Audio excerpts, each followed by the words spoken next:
Hello friends, welcome back. आज हम लोग फिर से लेसन लेके आए हैं।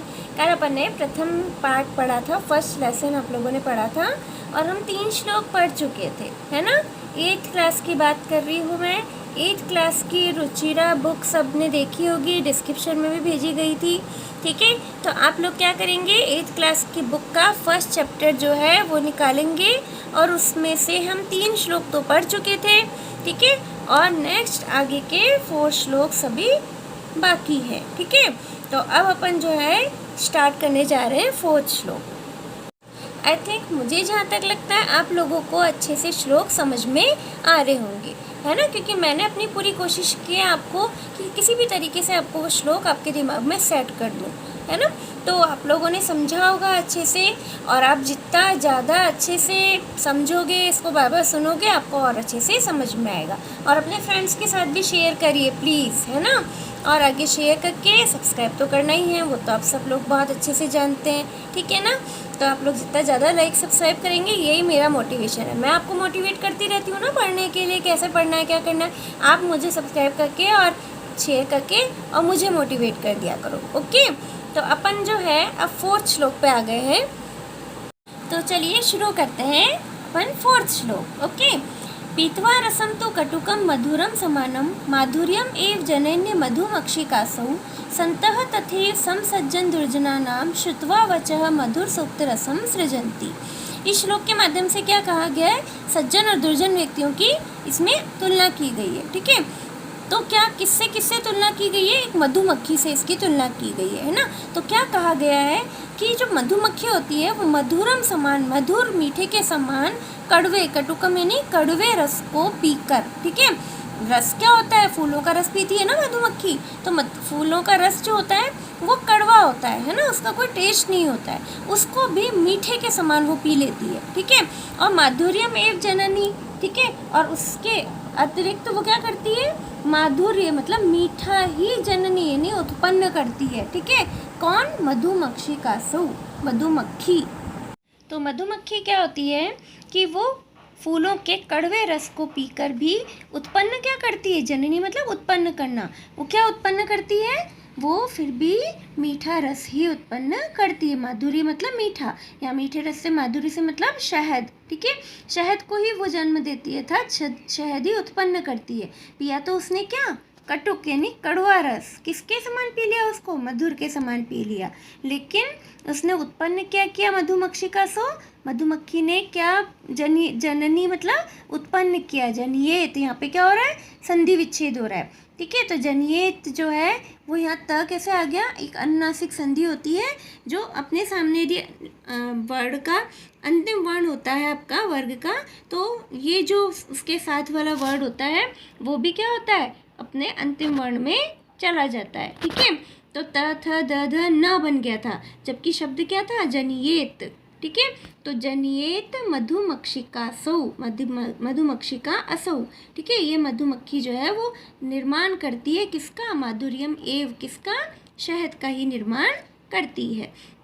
तो ये क्या आगे देखो, संतः तथैव, तथैव यानी वैसे ही, संत यानी सज्जन व्यक्ति जो होते हैं वो सम सज्जन दुर्जनानाम, ठीक है, वो दुर्जनों के सम सज्जन मतलब सज्जनों के समान ही, श्रुत्वा यानी सुनकर, वचः मतलब वचनों को, ठीक है। वो दुर्जनों के वचनों को भी कैसे सुनते हैं, जैसे सज्जनों के समान ही हो, ठीक है। सज्जनों के वचनों के समान ही दुर्जनों के वचनों को सुनकर भी, ठीक है, मधुर सूक्त रसम सृजन्ति, मधुर सूक्ति रूपी रस को सृजन करते हैं अर्थात निर्माण करते हैं। फिर से समझ लीजिए, कन्फ्यूज़न हो रहा होगा कि क्या कहा गया है। इस मधुमक्खी का उदाहरण देते हुए सज्जन व्यक्तियों की तुलना की गई है कि मधुमक्खी जिस प्रकार से कड़वे रस को मीठे के समान पीकर, ठीक है, और माधुर्यम एव मधुरता ही अर्थात शहद को ही जनियत मतलब उत्पन्न करती है, तथैव यानी उसी प्रकार से संत यानी सज्जन व्यक्ति भी दुर्जनों के सज्जनों के समान वचनों को सुनकर, है तो दुर्जन के वचन बुरे वचन है, लेकिन वो सुनते कैसे हैं सज्जन व्यक्ति, उनको भी सज्जनों के वचन के समान ही ग्रहण करते रहते हैं, सुनते रहते हैं, कुछ बोलते नहीं हैं, ठीक है। सम सज्जन मतलब सज्जनों के समान ही दुर्जनों के वचनों को सुनकर और मधुर सूक्त रसम सृजंती, फिर भी मधुर सूक्तियों का ही सृजन करते हैं, अर्थात मधुर बोल ही बोलते हैं। सूक्तियाँ किसको कहते हैं? जो श्लोकों के बीच में या श्लोकों के एंड में एक वाक्यांश होता है जो कि क्या होता है, अटल सत्य होता है वो, ठीक है, उसको वही उस सूक्ति का एक क्या होता है, पहचान होती है, पहचान चिन्ह होता है। तो उसके माध्यम से हम जान जाते हैं कि हाँ ये तो वो सूक्ति है, ठीक है। तो सूक्ति रस सूक्तियाँ अक्सर जो होती हैं वो मॉरल होती हैं एक तरह का, ठीक है, उसमें कोई अच्छी बात कही गई होती है, तो वो अच्छी बातों का सृजन करते हैं, मधुर सूक्तियों के रस का सृजन करते हैं, ठीक है।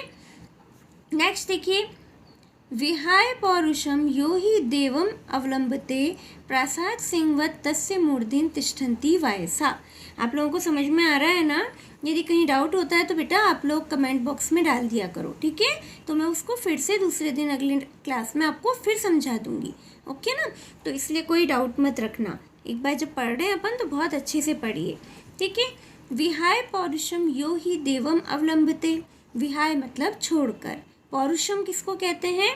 पौरुषम होता है कार्य, ठीक है, पौरुषम कहते हैं कार्य को छोड़ के जो केवल देवम अवलंबते, भाग्य को, दैव कहते हैं भाग्य, जब डबल मात्रा आ जाती है ना द में तो वो क्या हो जाता है, भाग्य, और केवल एक ही मात्रा होती है तो हम देवता उसका अर्थ लगाते, ठीक है।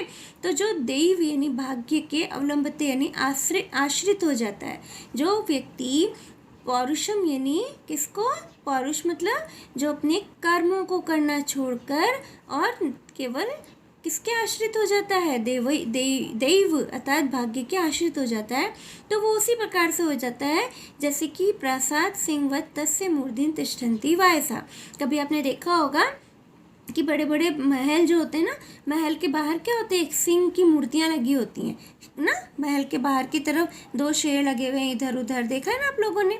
तो उनके ऊपर क्या होते हैं, कौवे हुए कुछ भी बैठते रहते हैं, तो वो शेर के प्रति, शेर किसका प्रतीक है, एक साहस का प्रतीक है। ऐसे यदि जिंदा शहर हो और वो वर्क करता हुआ हो, परिश्रम करता हुआ हो, घूमता हुआ हो, तो किसी कौवे की हिम्मत है क्या उसके सिर पे जाके बैठने की? नहीं हो सकती है ना।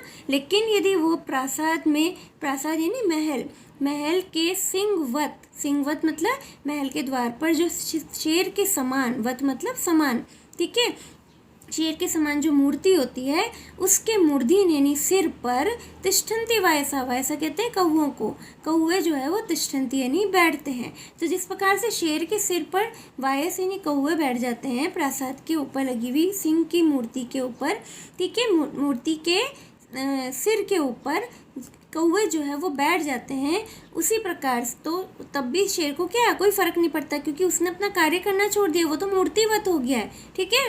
तो मूर्तिवत होने के कारण कौवे भी उसके ऊपर बैठ के अपने आप को बहुत इतरा रहे हैं। तो इसलिए जब व्यक्ति पौरुष छोड़ देता है, अपना कर्म करना छोड़ देता है, तो भाग्य के आश्रित हो जाता है, तो उसके ऊपर आलतू फालतू लोग, ठीक है, बुराइयाँ, ये सब आके और वहाँ पे स्थित हो जाती हैं, ठीक है। तो आपको अच्छे से समझ में आ गया होगा। नेक्स्ट देखिए, पुष्प पत्र फलश्चाया मूल वल्कल दारु भी धन्या मरी रूहा येषाम विमुखम यान्ति नार्थिनः, ठीक है। तो अपन पढ़ रहे थे कि पुष्प पत्र फलश्चाया मूल वल्कल दारु भी, मतलब यहाँ पे महीरुहा का शब्द का जो अर्थ है वो है पेड़, ठीक है, वृक्ष जो होते हैं, महीरुहा मतलब जो वृक्ष होते हैं, वो वृक्ष जो है वो धन्य है, ठीक है, उन वृक्षों को धन्य कहा है। क्यों कहा है? क्योंकि येषाम विमुखम यान्ति नार्थिनः, क्योंकि जिसके विमुख होकर कभी भी, अर्थिना मतलब जो मांगने वाले होते हैं ना, जो कुछ इच्छा करके आते हैं, वो कभी भी विमुख होकर न यान्ति नहीं जाते हैं। मतलब पेड़ जो है वो अपनी जो भी उसकी श्रद्धा होती है उसके पास से हर व्यक्ति कुछ ना कुछ लेकर ही जाता है। अर्थिना मतलब मांगने वाला व्यक्ति कभी भी उनसे विमुख होकर, अर्थात कभी भी उससे कुछ ना मिले ऐसे विमुख होकर वो नहीं जाते हैं। अब वो क्या क्या देते हैं, ऊपर वाली लाइन में देखिए कि उस पेड़ जो है वो क्या क्या देते हैं, तो पुष्प यानी फूल, पत्र मतलब पत्ते, फल मतलब फल, छाया मतलब छाया, मूल मतलब जड़, और वल्कल मतलब पेड़ की छाल, ठीक है। वल्कल वस्त्र होते हैं ना, जो पेड़ की छाल के बने हुए वस्त्र होते हैं, वल्कल कहते हैं छाल को, पेड़ की छाल को। और दारू भी किसको कहते हैं? लकड़ियों को। ठीक है, मतलब एक पेड़ से कितनी सारी चीज़ें मिल गई। आप कोई पुष्प लेने जाता है, उसको पुष्प मिल जाते हैं। किसी को पत्ते चाहिए, वो पत्ते लेने जाता है। किसी को फल चाहिए, उसके तो फल लेने जाता है। किसी को छाया में बैठना है उसकी, तो उसको छाया भी प्राप्त होती है। किसी को उसकी जड़ चाहिए होती है, तो वो जड़ भी लेके जाता है। ठीक है, औषधियों के रूप में बनती है ना जड़। ठीक है, तो जड़ उसकी उसमें यूज़ आती है, तो जड़ भी मिलती है। प्लस वलकल, तो वलकल मतलब उसकी छाल भी किसी को चाहिए होती है, तो वो छाल भी वो तोड़ तोड़ के उसमें से लेके चले जाते हैं। ठीक है, इसके अलावा दारू भी, लास्ट उसकी लकड़ी ही बचती है, वो लकड़ी भी हम अपने यूज़ में ले लेते हैं। तो जो भी अर्थिना, मतलब जो भी जिसको चाहिए होता है पेड़ से, वो कभी भी उनके पास से विमुख होकर नहीं जाता। इसलिए मही रूहा धन्य, इसलिए वृक्षों को धन्य कहा गया है। धन्य है वो वृक्ष जिनसे विमुख होकर कोई भी अर्थी न, मतलब इच्छा करने वाला व्यक्ति वापस नहीं लौटता है, क्योंकि उससे उस वृक्ष से क्या क्या चीज़ प्राप्त की गई है उस अर्थी के द्वारा? पुष्प, पत्र, फल, छाया। ठीक है, मूल मतलब जड़। ठीक है, वलकल मतलब पेड़ की छाल, और दारू भी मतलब लकड़ी। ये सब उससे उसको प्राप्त होता ही है। ठीक है, आगे समझ में। नेक्स्ट देखें, चिंतनीय ही विपदाम आदावे प्रक्रिया न कूप खननम युक्तम प्रदीप्ते वन्हीना ग्रहे। ठीक है, देखो ये किस संदर्भ में कहा गया है कि जब एग्ज़ाम आने वाले हैं आपके, है ना, और आप सोचो पूरे साल भर तो आप पढ़ाई करो नहीं, और फिर एग्ज़ाम के टाइम पे आप सोचो कि 1 महीने में जैसे तैसे कोर्स निपटा दूँ और काम ख़त्म करूँ, और फिर मैं चाहूँ कि मैं फर्स्ट डिवीज़न भी आ जाऊँ, फर्स्ट रैंकर भी बन जाऊँ। पॉसिबल है क्या? आप लोग बताइए, 1 महीने पढ़ के आप लोग फर्स्ट रैंकर हो सकते हो क्या? जब तक आप रूटीन में नहीं रखोगे पढ़ाई, चाहे हम कम करें, लेकिन रूटीन डेली जब तक आप नहीं पढ़ोगे, आप उसको 2 से 3 बार रिवाइज़ नहीं कर लोगे, तब तक एग्ज़ाम टाइम में रिवाइज़ का भी कोई मतलब नहीं रह जाता है। एग्ज़ाम में तो तब रिवाइज़ करेंगे ना जब हमने पहले का पढ़ा हुआ होगा। यदि हमने पहले वाला पढ़ा ही नहीं है, तो हमारे लिए तो फिर से वो ABCD से शुरू करना पड़ जाएगा, और एग्ज़ाम टाइम में इतना टाइम नहीं होता है। ठीक है, तो ये श्लोक भी उसी बात को लेके है कि चिंतनीय ही विपदाम आदावे प्रक्रिया। ठीक है, चिंतनीय ही, सोच लेनी चाहिए। चिंतनीय करना मतलब सोच लेना चाहिए। विपदाम यानी विपत्ति के, कोई मुसीबत के। आदावे यानी आने से ही पहले। ठीक है, आने से पहले ही, विपदा के आने से पहले ही प्रतिक्रिया, उसके बारे में उपाय जो है वो पहले ही सोच लिया जाना चाहिए। आपको पता है कि अब कोई विपदा आने वाली है। लास्ट ईयर अपन ने कोरोना झेला था, तो हमको नहीं पता था कि क्या विपदा आने वाली है। हम बहुत शॉर्ट वे में इसको सोच रहे थे कि 1 महीना मुश्किल से बंद रहेगा, 2 महीने रह लेगा, लेकिन हमें नहीं पता था ये महामारी इतनी लंबी चलेगी। लेकिन जब 1 साल में हमने उसको भुगत लिया और हम पता चल गया हमें, तो अब हम नेक्स्ट ईयर के लिए बिल्कुल प्रिपेयर हो गए ना पहले से, कि अब हमें इस तरह से घर चलाना है, इस तरह से हमें अपने खर्चों पर काबू करना है। ठीक है, तो कैसे पता चला कि विपदा हमारे पास आने वाली थी, आने वाली है, बल्कि अभी सब कह रहे हैं ना कि थर्ड लेयर और आएगी अभी तो।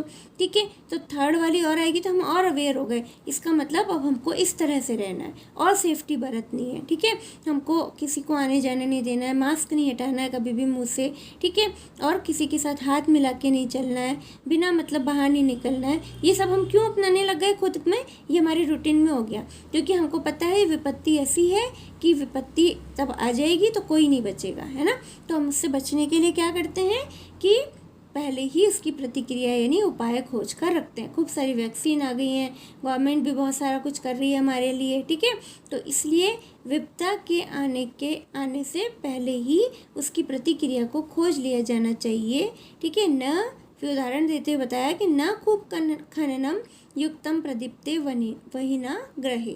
ठीक है, जब घर मतलब ग्रहे मतलब घर में, वहनी ना मतलब आग, अग्नि। ठीक है, जब घर में अग्नि लग जाए, प्रदीप्त हो जाए, ठीक है, तो न कूप खननम युक्तम। ठीक है, तब कुएं का खनन करना या खोदना कहीं से भी उचित नहीं है। ठीक है, हमें पहले से ही कुआं खोदना रखना पड़ेगा, तभी तो अपन लोग घर में यदि मान लो आग लग जाती है तो फटाफट हम लोग उस आग को बुझाने में काबू पा सकते हैं। देखिए, अपन सोचें कि आग आज लगी है, अब अपन को कुआं खोदना शुरू करें, तो कुआं कब खोदेगा?